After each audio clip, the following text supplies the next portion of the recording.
बड़े और नहीं, मध्य प्रदेश में सत्ता पर कौन बना रहेगा, आज के लिए काफी अहम दिन है क्योंकि 28 सीटों पर आज नतीजों का ऐलान होना है। मध्य प्रदेश असेंबली ज़िमनी इंतखाबात के नताज का आज ऐलान होगा। हुरैरा बिल्कुल सना, बहुत क्योंकि सबकी नजरें बिहार पर तो टिकी हैं कि क्या होगा, लेकिन अगर मध्य प्रदेश की हम बात करते हैं तो मध्य प्रदेश में भी बहुत अहम है। शिवराज सिंह चौहान के लिए भी, कमलनाथ के लिए भी, कांग्रेस और बीजेपी के लिए भी, क्योंकि ये 28 सीटें जिन पर ज़िमनी इंतखाबात हो रहे हैं, इन 28 सीटों में अगर कमलनाथ एक तरफा जीतते हैं तो शिवराज सिंह चौहान की सरकार भी जा सकती है, लेकिन अगर 8 से 10 सीटें शिवराज सिंह चौहान जीत जाते हैं तो उनकी सरकार कम से कम बच जाएगी। तो यह देखना बहुत अहम होगा कि मध्य प्रदेश में तस्वीर क्या कुछ रहती है। बिहार के अलावा एमपी पर भी लोगों की आज नजरें रहेंगी और वहां के नतीजे भी हम अपने नाजरीन को सबसे पहले बताने की कोशिश करेंगे।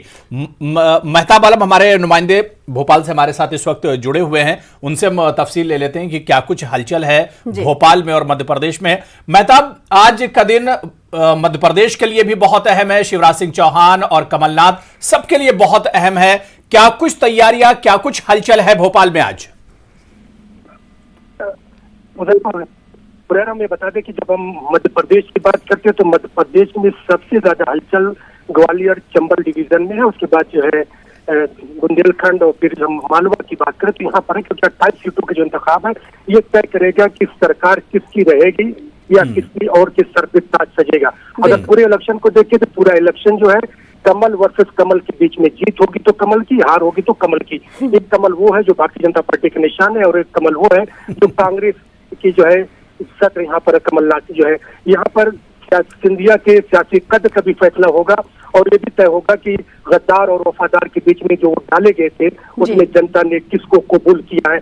अगर पूरे उस पर बात करें तो जहाँ पर मध्य प्रदेश में 230 असेंबली सीटें हैं, इसमें से जो है 107 जो है एमएलए भारतीय जनता पार्टी के साथ है, 87 कांग्रेस के साथ है, 7 की अगर बात करें तो 7 लेते हैं, जिसमें से 4 आजाद मंत्रालय असेंबली है, 2 बहुजन समाज पार्टी के और 1 समाजवादी पार्टी का। बिल्कुल, तो आज काफी अहम दिन है मध्य प्रदेश में भी। मध्य प्रदेश में अहम दिन इसलिए क्योंकि ज़िमनी इंतखाबात पे वोट डाले गए थे 28 सीटों पर, जिसके नतीजों का ऐलान आज होना है। और सबसे ज्यादा अहम बात ये है, अहम इसलिए ज़िमनी इंतखाबात का नतीजा हो सकता है हो जाता है क्योंकि आज के नतीजे बताएंगे कि सत्ता पर कौन बरकरार रहेगा एमपी में, और या फिर सत्ता पर कमलनाथ जो रही है सरकार उसकी फिर से वापसी होगी, क्योंकि 8 सीटें ऐसी हैं जिसे हासिल करना है, सत्ता की चाबी दिलाएगी। वहीं अगर हम कांग्रेस की बात करें, कमलनाथ की बात करें तो कमलनाथ के सामने बड़ा चैलेंज है, नतीजे उनको ज्यादा अपनी तरफ करने होंगे, यानी 27 से 28 सीटें उन्हें सरकार में वापसी के लिए चाहिए होगा। आगे भी आपसे जुड़ते रहेंगे और पल पल की अपडेट लेते रहेंगे महताब आलम। और वहीं अगर हम बात यूपी की कर ले तो उत्तर प्रदेश में भी 7 असेंबली सीटों के लिए ज़िमनी इंतखाबात हुए थे, जिनके नतीजे भी आ जाने वाले हैं। वोटों की गिनती सुबह 8 बजे से शुरू होगी। 7 सीटों के कुल 88 उम्मीदवार मैदान में हैं। 7 सीटों पर 3 नवंबर को वोट डाले गए थे। काउंटिंग सेंटर्स पर सिक्योरिटी के पुख्ता इंतजाम किए गए हैं। तो ना सिर्फ बिहार के नतीजों का आज ऐलान होगा, मध्य प्रदेश में ज़िमनी इंतखाबात के नतीजों का भी ऐलान होना है। तो वहीं उत्तर प्रदेश की 7 सीटों पर ज़िमनी इंतखाबात हुए थे, जिसके नतीजों का ऐलान आज होना है। हमारे साथ हमारे नुमाइंदे जुड़ रहे हैं शबाब लखनऊ से। लखनऊ में इस हवाले से क्या कुछ हलचल है जानने की हम कोशिश करेंगे, किस तरह से तैयारियां की गई हैं काउंटिंग के हवाले से जानेंगे। शबाब, बताइएगा किस तरह से आप लखनऊ में आज 7 सीटों के नतीजों के लिए हलचल देख पा रहे हैं। काउंटिंग सेंटर्स की अगर बात करें तो क्या कुछ नजारा कहता है? बिल्कुल, देखिए उत्तर प्रदेश की 7 विधानसभा सीटों के लिए आज जो बाई इलेक्शन के नतीजे आएंगे सना, और उत्तर प्रदेश की 7 जो इंपॉर्टेंट सीट हैं वहां पर अलग अलग जगहों पर काउंटिंग इस समय 8 बजे जो है वो शुरू हो जाएगी। उससे पहले की जो हलचलें हैं वो बहुत सरगर्मियां बढ़ाती हैं। हालांकि ये बात भी फैक्ट है कि इन 7 सीटों के नतीजों से बहुत ज्यादा कुछ फर्क जो है वो नहीं पड़ने वाला है, लेकिन जो राजनीतिक पार्टी है, जो मौजूदा पार्टी है, सत्तारूढ़ जो दल है, जो इस समय सत्ता पर काबिज है बीजेपी, उसके लिए ये चुनाव जो है बहुत ज्यादा इंपॉर्टेंट हो जाता है, क्योंकि इन 7 सीटों में से 6 सीटें जो है वो उसी की हैं, बाकी 1 सीट पर समाजवादी पार्टी का कब्जा है। लिहाजा भाजपा और सपा के बीच ये बड़ी टक्कर मानी जा रही है, लेकिन कुछ एक ऐसी सीट है जहां पर कांग्रेस की भी दमखम की बातें जो हैं वो कही जा रही हैं। तो नतीजे जो हैं वो 8 बजे से आने शुरू हो जाएंगे। शुरुआती तौर में बैलेट पेपर की गिनती होगी और उसके बाद जो है वो ईवीएम जो है वो खोले जाएंगे। रुझान के बाद नतीजों की तरफ जब बढ़ेंगे तो धीरे धीरे 11-12 बजे के आसपास जो तस्वीरें हैं वो साफ होने लगेंगी। लेकिन लखनऊ में इसकी सियासी तापमान को भांपा जा सकता है सना, क्योंकि ये चुनाव जो है वो 2022 के जो चुनाव होंगे, मेन जो इलेक्शन होंगे, उसके लिए लिटमस टेस्ट के तौर पर होंगे। राजनीतिक पार्टियों को ये जानने का मौका मिलेगा कि उनकी कहां पर चूक हो रही है, कहां पर कमियां रह जा रही हैं, वो किस तरह से अपने ग्राउंड पर काम करें, इसको लेकर के तमाम चीजों को आंकने और देखने का मौका मिलेगा। तो सीधे तौर पर ये चुनाव बहुत कुछ तय करेंगे।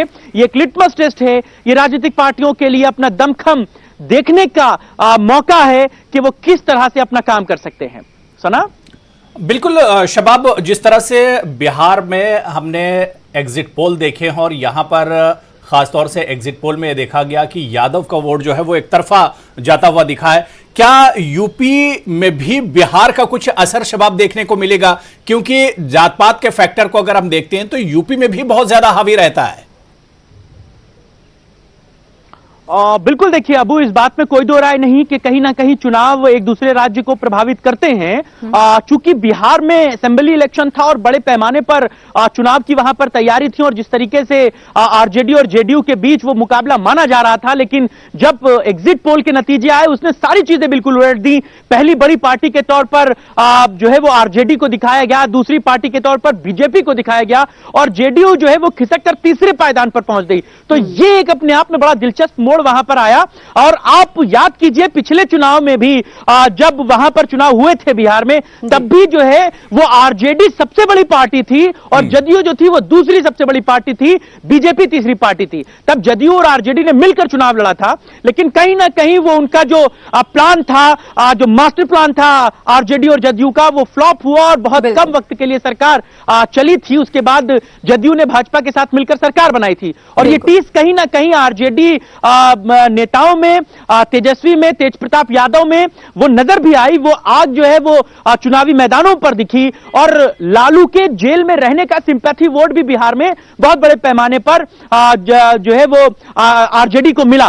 ठीक, अगर उत्तर प्रदेश की बात करें इसी पैमाने पर तो ये 7-8 सीटों पर जहां पर आज बाईपोल के नतीजे आने वाले, इनमें देवरिया सदर की अगर हम बात करें, इस सीट पर सबकी निगाहें टिकी हुई हैं कि क्या कुछ नतीजा होगा। कई दावेदार इस सीट पर हैं और सभी अपना अपना दावा ठोक रहे हैं।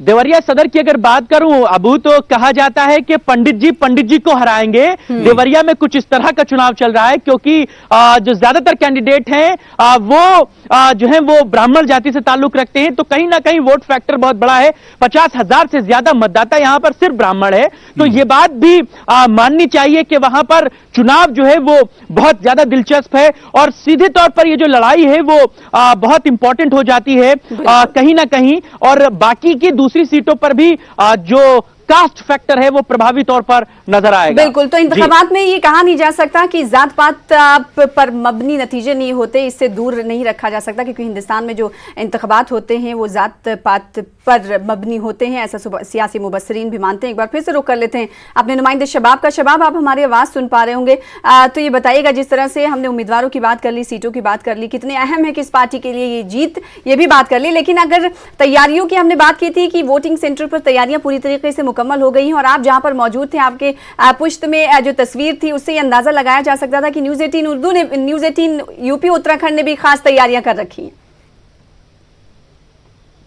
बिल्कुल, देखिए चूंकि चुनाव बड़ा है लिहाजा न्यूज़ 18 हमेशा से ही चुनाव पर सबसे सटीक नतीजे और जो है वो परिणामों को सबसे पहले सबसे पुष्ट तौर पर लोगों के सामने रखता है। तो हमारी तैयारी भी पूरी है।